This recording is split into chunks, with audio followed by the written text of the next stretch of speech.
that's a gotaways. Anyway, yeah, so back up here, there's a few gotaways here, actually. I don't know, I got a little crazy there on the end. I'm gonna unroll the tarp, so let's see if I can prevent myself from getting cracked in the nuts. Watch this thing. That is the nut cracker right there. CR sitting over there.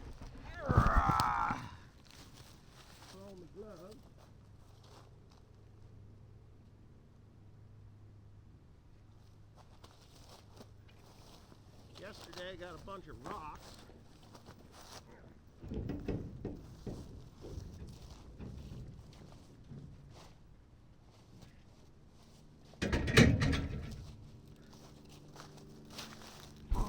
So yesterday got a bunch of rocks in the head on this combine.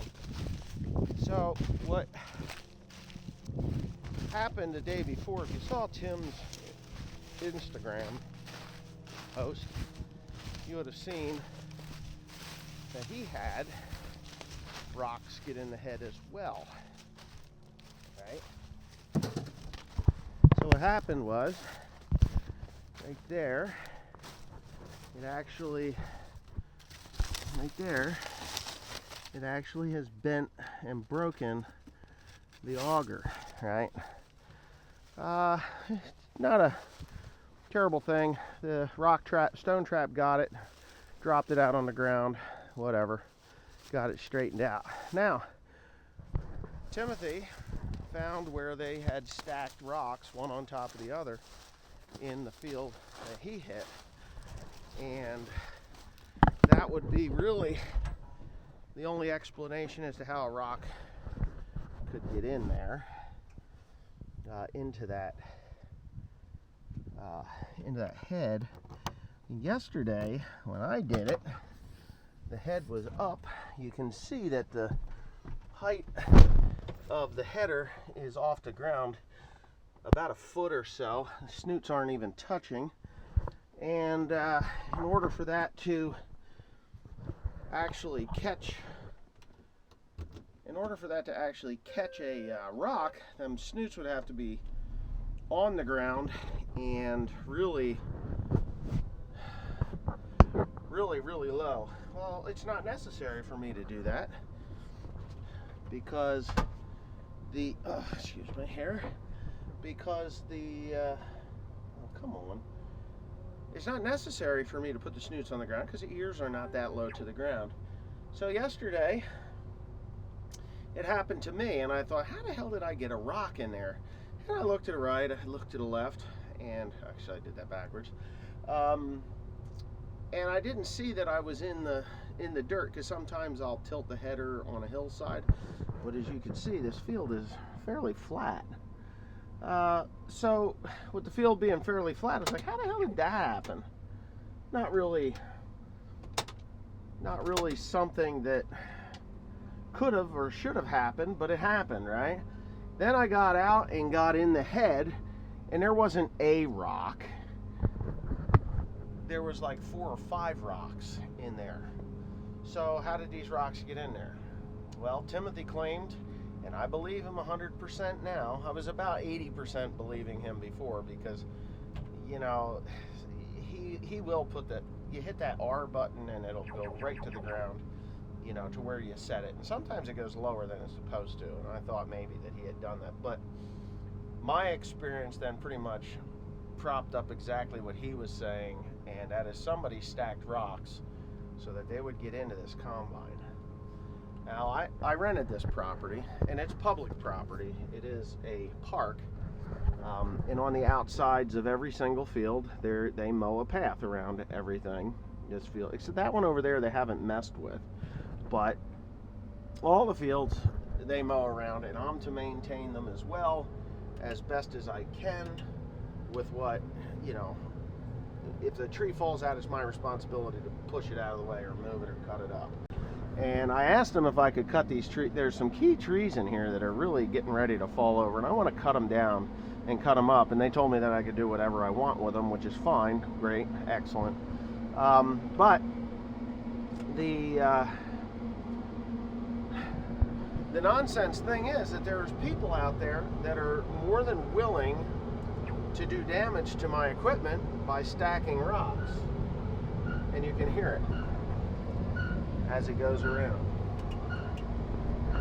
That just really just shores up what I've been saying for a while now, is that people suck. And people do suck. If they're willing to do that kind of damage to your equipment, they suck. Anyways, I'm gonna get on to this corn and I'll see you on the flip. Well, I'm not gonna lie, I'm quite disappointed with this farm. Just disappointing. The yield was terrible. Here's where that pile of rocks was. Here's someplace. This is where the stone trap kicked out the ears. Where are they? Yeah, I'm looking for the rocks. I know I threw them out the front when I dug those out. But a bunch of ears. I should probably pick them all up and throw them in. But the combine's way down there. So it probably threw the rock out the front this way. So, somewhere's in here. Is this part of the pile? Yes. There it is. Part of the pile. So, what people will do, because people are, there's assholes around everywhere in the world, right? So this has got to be part of the pile. I picked that pile up. It's got to be back here. Yeah, I was nowhere near close enough to start scooping rocks, I can tell you that. But that's one of the rocks that got ejected on the first go-round. I backed it out. So somewhere back here was where that pile of rocks was stacked up. I'd like to see it because I could prove to you what kind of assholes there are, but it could have been back here farther, I don't know. Yeah, what they'll do, or what they did do, was it was on the second go in, so it was here someplace. Now what they'll do is they'll just put them in the row, you know, so if you don't like somebody, or if you feel that somebody did something to you, or if you're just a total dickhead and you know anything about farming and gathering chains and things like that, you'll stack them up right in the row. You can't see it, you know, and the ears were kind of low here just because of the nature of the beast, but who knows where. I'm telling you, it was there is where I kicked it out, so I had to be here someplace. But that's what we deal with here in New Jersey. Maybe in the Midwest they don't do that because maybe they don't have rocks. I don't know. I know we've got rocks, and yeah, we've got rocks. So now I got to move on. All right, so I have completed this farm that I'm on, and I was talking about being disappointed in it. You know, it's a multifaceted disappointment. It's not just a regular, oh, I could have done better. Of course, we can all do better. Even if you got 250 bushel yield, you can do better. This here, barely 100 bushel to the acre. Barely 100 bushels, like 102. That's disgusting. So, why am I so disappointed? Not just because of that yield. I'm disappointed because, and I'll turn the camera around, I'll show you where I'm going. I'm disappointed because I farmed this before, and I had hay on it. And let me tell you something, when you're producing hay on this farm, you can produce a lot of hay, a lot of money actually. Had really good hay. And the plan was to actually put a quality hay product up here, like Timothy. For 5 years, I could put Timothy in. I could have put Timothy in and had Timothy hay for 5 years on this farm and made really high quality Timothy hay, which is something that I've done in the past and will do again in the future, just not right now. The problem with that was they changed the contract. And I thought, well, I'm moving into corn and soybeans, and I've been up there before and made hay on that, and I know that there's a deer problem, but I can grow corn on there, no problem. Well, unfortunately, there is a problem. The problem is that there was a farmer on here between me and between my time here, the first time, and now, and he brought up rocks like you got no idea. Like when I say rocks, buddy, I'm telling you, there's rocks. Anyways, there used to be a house up there, pretty good sized farmhouse up there, and that was the driveway to get up. And to the left here was where the dairy barns were. They tore them all down, though. I think the dairy barns were just right here. There was big barns too. I mean, big barns, 150 cow barn. Anyway, with that being said, then that's interesting. How can you make such a thin? Look at this. I'm getting distracted, but look how thin that cement is, wrapped in chicken wire. It's like a watering trough of some sort that they had made. Literally, look how thick that is. I mean, we're talking flexibility there. Anyway, so when that guy, that fella, that farmer, if you want to call him that, Teresa doesn't call him a farmer, she calls him other things, which is fine. I don't care. I rented it, we rented it, and now we have to deal with the problems that come from that choice to rent it. All right, I have to do that field up there, and part of the reason me walking here is I'm going to walk up and see if I can get across that, because we had 3.5 inches of rain the other day, and it may have washed out the riprap. But anyway, so what this guy did was he chisel plowed it, and when he chisel plowed it,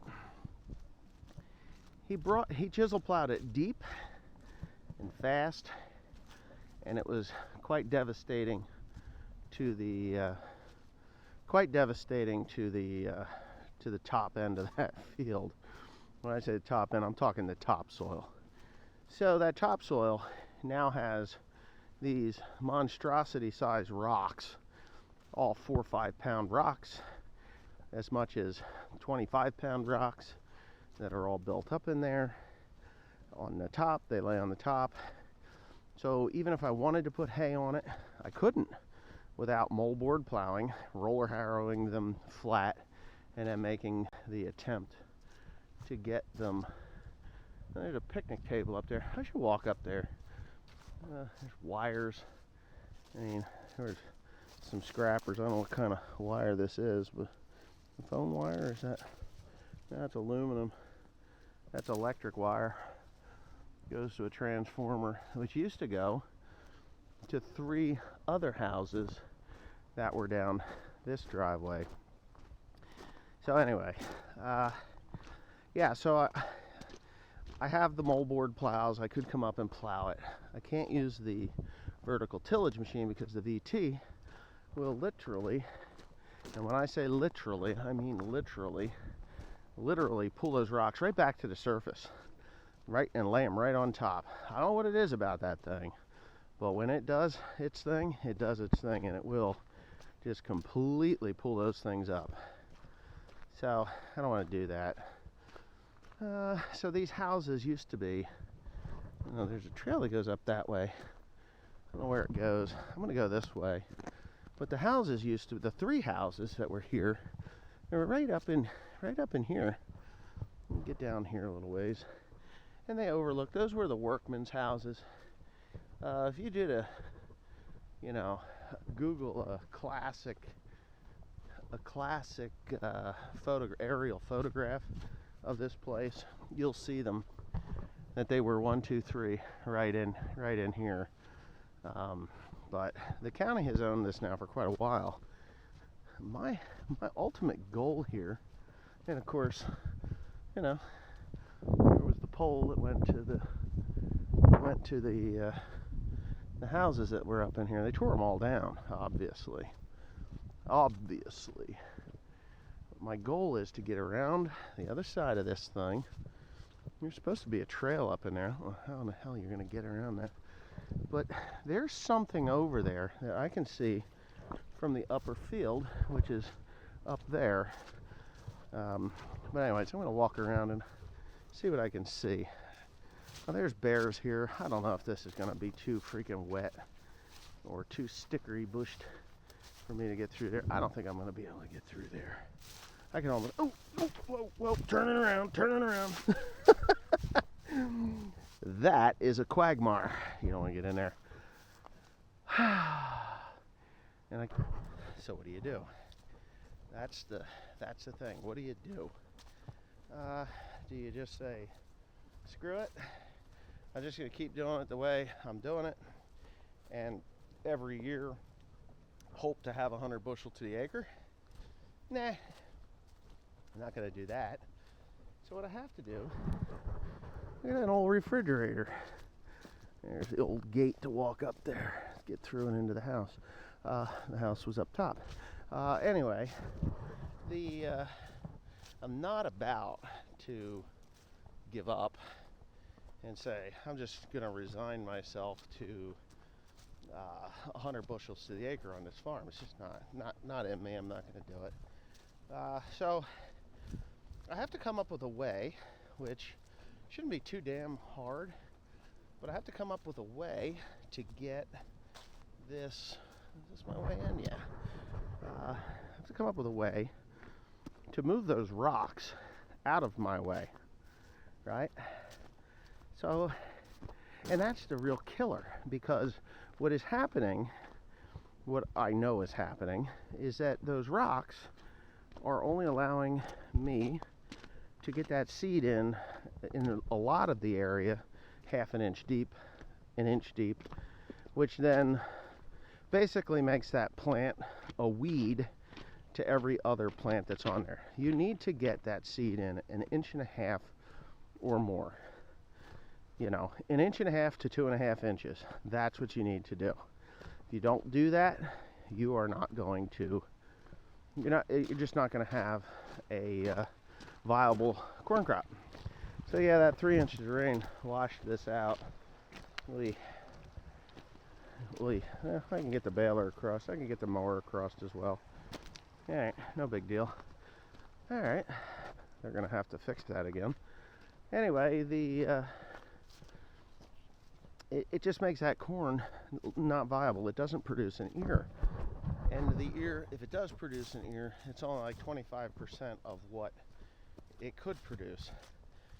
So I'm either going to, it's only 60, what is that field? 62 acres, I think, that farm, 62 acres up there. So if I take that 62 acres, right, and I build a toolbar that cuts, just say it does 6 rows. 6 rows would be 15 feet. May as well make it 12 rows. Just build a toolbar that's 12 rows. And make it so that, well, somebody broke some glass here. That must have been expensive. Oh, there's a couple bales of hay down in there. Got out of control. I think this spring when I did farm this, when I did get this was so full of round bales, I got lost a half a dozen of them. There's 3 of them that I see, so I'm sure there's more. Anyway, this is that bird grass, big blue. It needs to be made now. Anyway, if I do make this thing, it has to move the rocks to the center of the row, to the center of the to the center of the row units of the corn planter. So even if I get 1/3 of the rocks out of the way, the big ones, just taken, I got to come up with something. It just has to be something that I can do to get those rocks moving out of my life, because they got to get out of my life. I just can't be dealing with them, and because it's just gonna be a loss of money every year up there. So if I do that, I planted 32,000 plants, 32,500 plants to the acre. If I'm lucky, if I got 20,000 plants to the acre to come up there. So if I can move the rocks and I can up the seed rate to say 45,000 plants to the acre, in hopes that I gain another 1/3 population to get me closer to the 28 to 32,000 plant population. The ground will support that.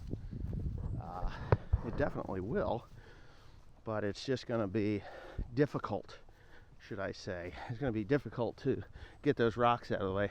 That field that you see right there, that little guy there, if I got 20 bushels to the acre off of that, I got a lot. The one to the left, if I got 5 bushels to the acre, it was a lot. It's nothing but a blanket of rocks. Just a blanket of rocks. How the hell do you have a blanket of rocks like this? Okay.